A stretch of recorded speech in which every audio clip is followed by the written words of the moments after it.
हरियाणा में गब्बर कहे जाने वाले बिजली मंत्री अनिल विज के विभाग के कर्मचारी लगातार आंदोलन पर हैं। ये कर्मचारी ऑनलाइन ट्रांसफर पॉलिसी को जानलेवा पॉलिसी बताकर रद्द करने की मांग कर रहे हैं।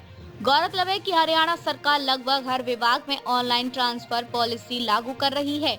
जब से पॉलिसी लागू की तो हरियाणा की पूरे देश में सरगना हुई थी, क्योंकि इसमें किसी की सिफारिश नहीं चलती, पर गब्बर के कर्मचारी टेक्निकल स्टाफ की ऑनलाइन पॉलिसी को जानलेवा बताकर 3 दिन से धरने पर हैं। जिला स्तर पर 3 दिवसीय धरने के आज अंतिम दिन कर्मचारी नेता बबलू बामला ने कहा कि अब 23 दिसंबर को हरियाणा भर में बड़ा आंदोलन होगा। उन्होंने कहा कि ऑनलाइन ट्रांसफर पॉलिसी जानलेवा पॉलिसी है, क्योंकि नई जगह ट्रांसफर होने पर कर्मचारियों के साथ हादसे बढ़ेंगे। सरकार जबरन पॉलिसी थोप रही है, जिसे हम बर्दाश्त नहीं करेंगे। कर्मचारी नेता बल्लू बामला ने कहा कि हमारी कमेटी की मुलाकात पर बिजली मंत्री अनिल विज ने निगम के एसीएस व एमटी से मीटिंग कर समाधान करने का भरोसा दिया है। उन्होंने कहा कि मंत्री अनिल विज सरकार से लड़कर हमारी मांग मनवाते हैं तो हम उनका धन्यवाद करेंगे, वरना ये पॉलिसी रद्द होने तक हमारा आंदोलन जारी रहेगा। कर्मचारी नेता ही नहीं, खुद एक्ससीएन संदीप दलाल ने माना कि लाइनमैन के बहुत सारे पद खाली हैं। उन्होंने कहा कि अकेले भिवानी सिटी डिवीजन में 140 पद खाली हैं, जिस पर नियुक्ति को लेकर सरकार व एसएससी को लिखा है, पर नई नियुक्ति तक रेशलाइजेशन करके काम चलाया जा रहा है। बिजली निगम के कर्मचारी पहले ब्लॉक पर फिर जिला स्तर पर धरने देकर अब 23 दिसंबर से प्रदेश स्तरीय आंदोलन की कॉल दे चुके हैं। ऐसे में देखना होगा कि आंदोलन होगा या उससे पहले सरकार मांग पूरी कर देगी। को लेकर आपका ये धरना कितने दिन से था, क्या लगता है? ये ऑनलाइन ट्रांसफर पॉलिसी है जो टेक्निकल कर्मचारियों के लिए लागू करी है। ये ऑनलाइन ट्रांसफर पॉलिसी नहीं है, एक जानलेवा पॉलिसी है जो जबरदस्ती हरियाणा प्रदेश की सरकार थोपना चाहती है। इसको हम किसी कीमत पर बर्दाश्त नहीं करेंगे, क्योंकि जो टेक्निकल कर्मचारी और लाइनमैन है वो इतना रिस्की महकमा है कि 24 घंटे रिस्क पर रहते हैं।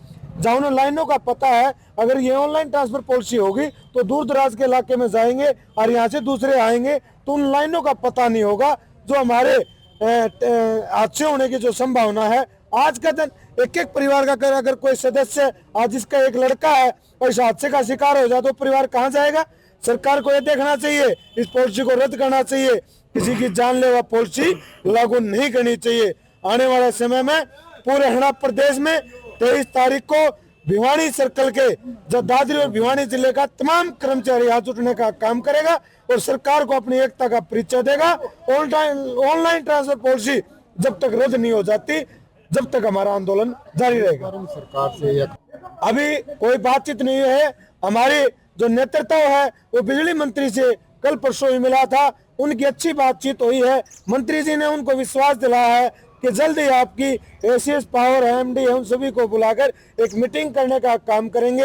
आपकी जो डिमांडें हैं उनको भी लागू करने का काम करेंगे। ये मंत्री जी की तरफ से विश्वास दिया गया है। क्या लगता है? अगर मंत्री जी खरा उतरते हैं तो हम उनका धन्यवाद करेंगे। अगर मंत्री जी खरा नहीं उतरते हैं, अगर हरियाणा प्रदेश की सरकार खरी नहीं उतरती है तो आंदोलन को और तीखा करने का काम करेंगे। हमें अगर मंत्री जी जायज हैं तो इस मांग को सरकार से लड़के भी इसको कैंसिल करवाना चाहिए। अगर मंत्री जी इसको कैंसिल करवाते हैं, हम मंत्री जी का धन्यवाद भी करेंगे और मंत्री साहब का धन्यवाद करेंगे। और क्या लगता है कि कितनी मांग इनकी जायज है? बेसिकली ऑनलाइन ट्रांसफर पॉलिसी लागू हो रखी है और सभी कैडर के लिए लागू हो रखी है, तो उसके विरोध प्रदर्शन में धरना दे रखा है इन्होंने। तो जो ये साथी कर्मचारी ये डिमांड कर रहे हैं कि जो ऑनलाइन ट्रांसफर पॉलिसी है, जो टेक्निकल स्टाफ है, उन पे लागू ना की जाए। सबसे बड़ी डिमांड इनकी है कि खाली पद हैं, उसके कारण जो काम का है वो वजन भी बढ़ता है। लाइनमैन इलम की कमी जरूर है, तो उसको पूरा भी कर रहे हैं और उसके लिए जो हमने ऊपर उनकी रिक्वेशन भी रेज कर रखी है एससी एडमिन को, और उनके माध्यम से आगे वो एसएससी के थ्रू उनकी रिक्रूटमेंट का प्रोसेस भी जारी, और उससे करीब उनका मैनेजमेंट लेवल पर डिसाइड करके पदों को भर दिया जाएगा। भिवानी की बात करें तो कितने पद खाली? भिवानी की बात करें तो 140 के आसपास पद होंगे सिटी डिवीजन। उसमें रेस्टनेशन करके अभी हमने फाइल भेज रखी है। कुछ जहाँ अधिक बैठे हुए संख्या में लाइन में ले लें तो वहाँ से मांग की जा रही है, तो वहाँ उनको ट्रांसफ़र करवा के सिटी डिवीज़न में ले लिया